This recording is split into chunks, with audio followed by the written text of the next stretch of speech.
you. Thank you. Welcome again to the island. May I introduce you to one of the activities? Good morning. Good morning, Madam Minister.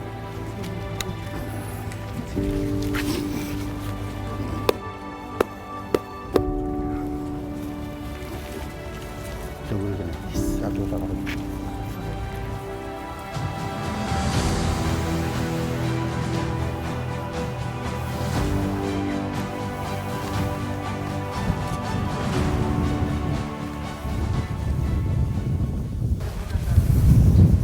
Wairua maira e ngā mātua tūpuna e. Hoki wairua maira.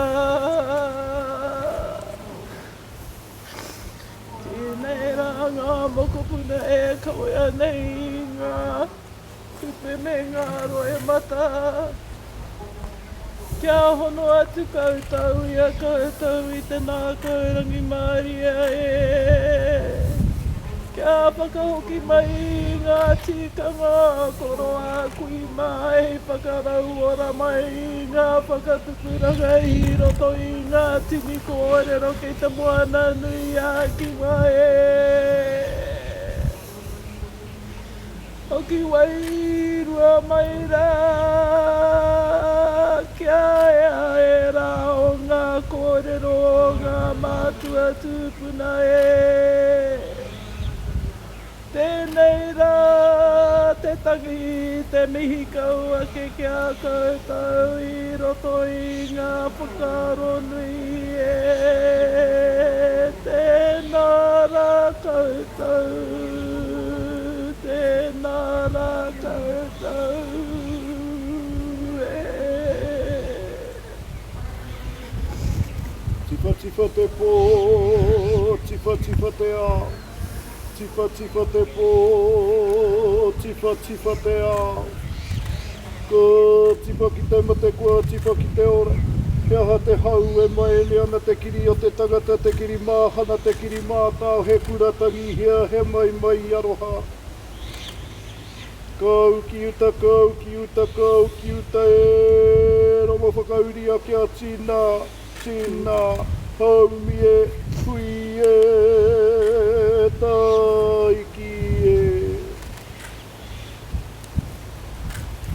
Naka. Madam Minister, this is the meeting hall, the meeting house. Ah, yeah. This is where the first Great Council of Chiefs it was being opened by the Queen Elizabeth II.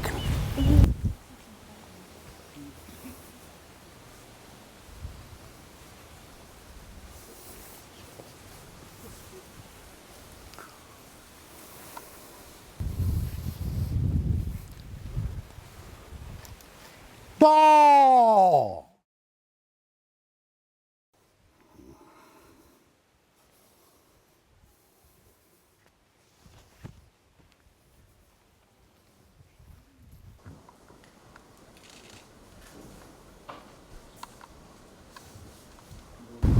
Sa kali usaha na wabibita ka nung niyal sa tumay na matakin kuwa.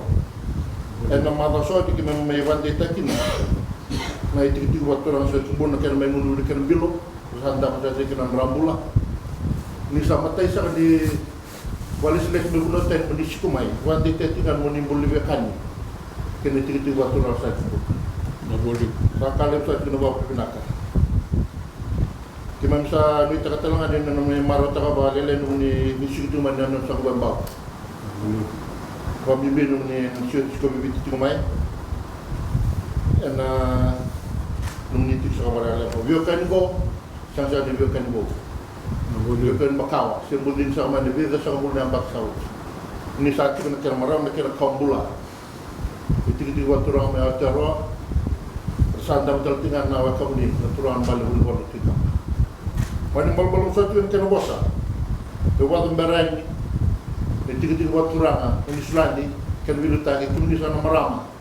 Nalis-lis ni Islandi, kina verunotani, kina moria sosora itu ay nato.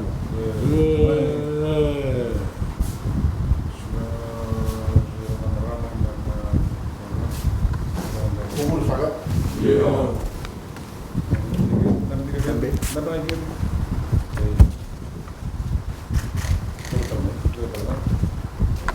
kai lotu sa tu na bona.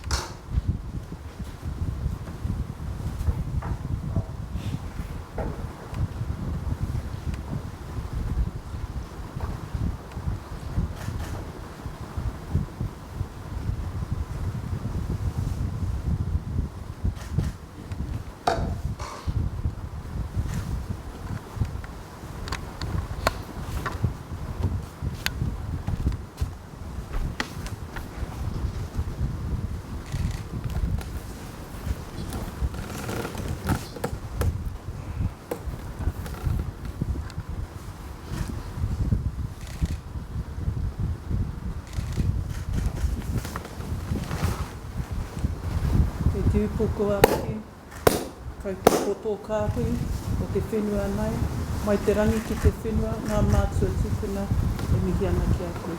Ni mboi.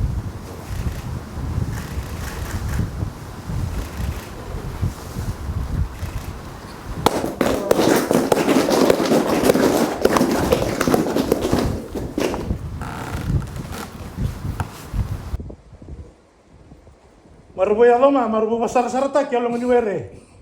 Alonga ni raraba biang wane. Go talano ta ki na kai talanoa. Go turu na wini mata. Wini mata ba turanga. Ni abi maroro ke na lengo ni lebu kumbuna. Ena ngau na mbuto. Lanra ki amata ni singa ni lotu. Go ya no kakarama. Go tandu na mano Aotearoa ni singa ni kuwa. Abatu ni bano go mumela betse be muru mata. Me come va lambe ni tale ni te te va mani bi ke murna singa ni ku. La lengo ni la ba le be ke le bunya ngona bu loy. Ngere tambu bi rawu tinele mari sebu. Murala bina muru vingo. Muru tata bakalo ngata takinia. I vingo mi seka chikon na kemenanga bakatura. Kemenanga seka nakani kemenanga seka chikon bi bakandi teki menanga mai seka chikon ba.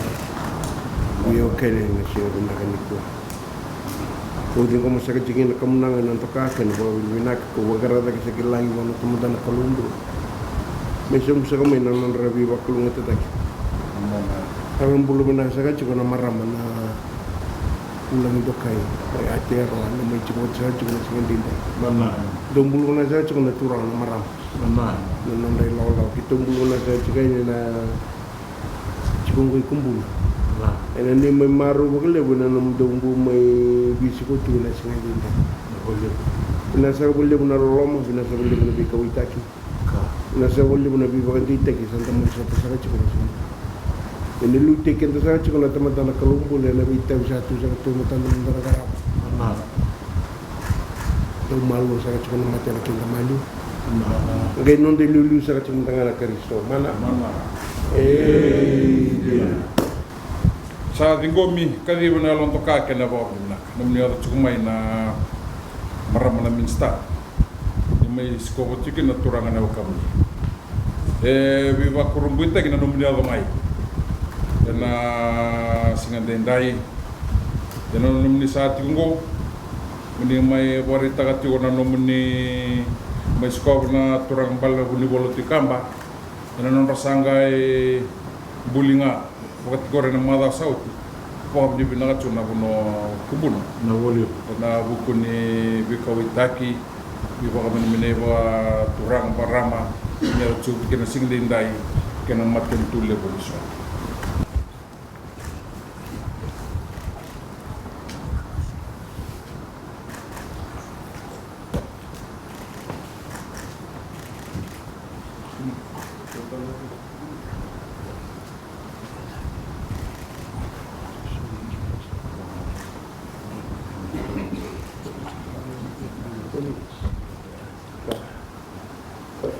Kata ia te kaua ki ngā kokona e whao tēnei whare.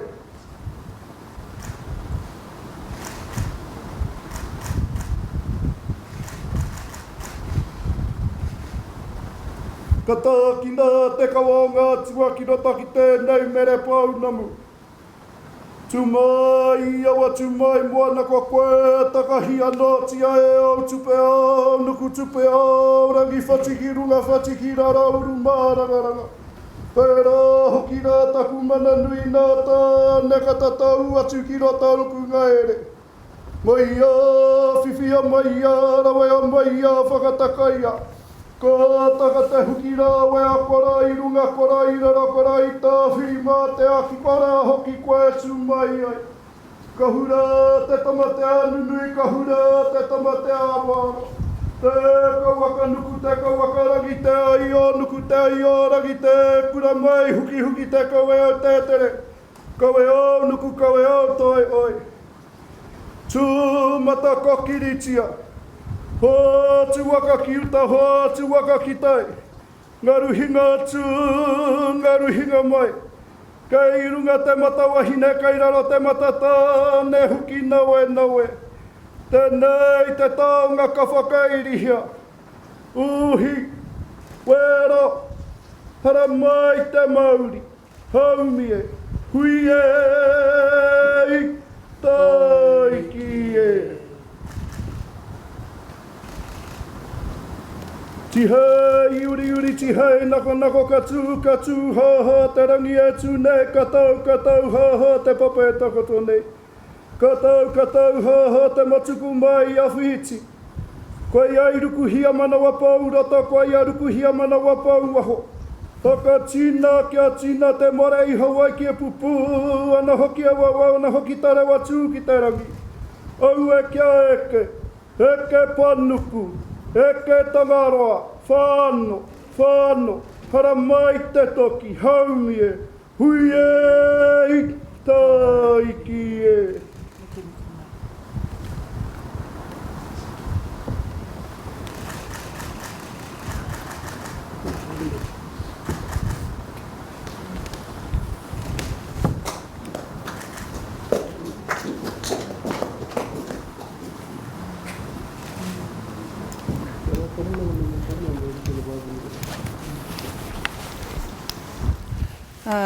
It's tuatahi e mihi ana ki te whenua, ki Bau, kua tuwhera te waha kia uru mai mātou, tō mātou tira ki konei.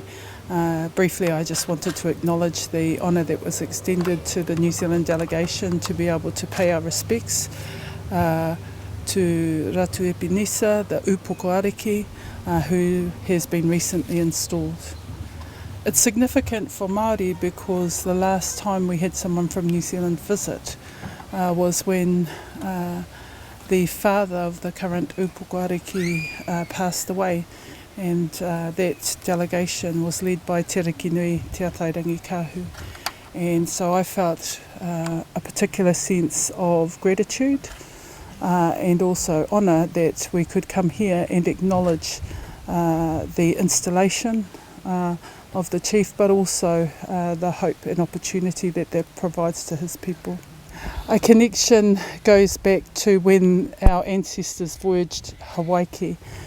So one of the rangatira that was a part of our team spoke of his particular ancestral connection through his waka, Tāki Timu, and the great voyage from Hawaii, the waka arriving here, and then breaking and then being re-immersed here.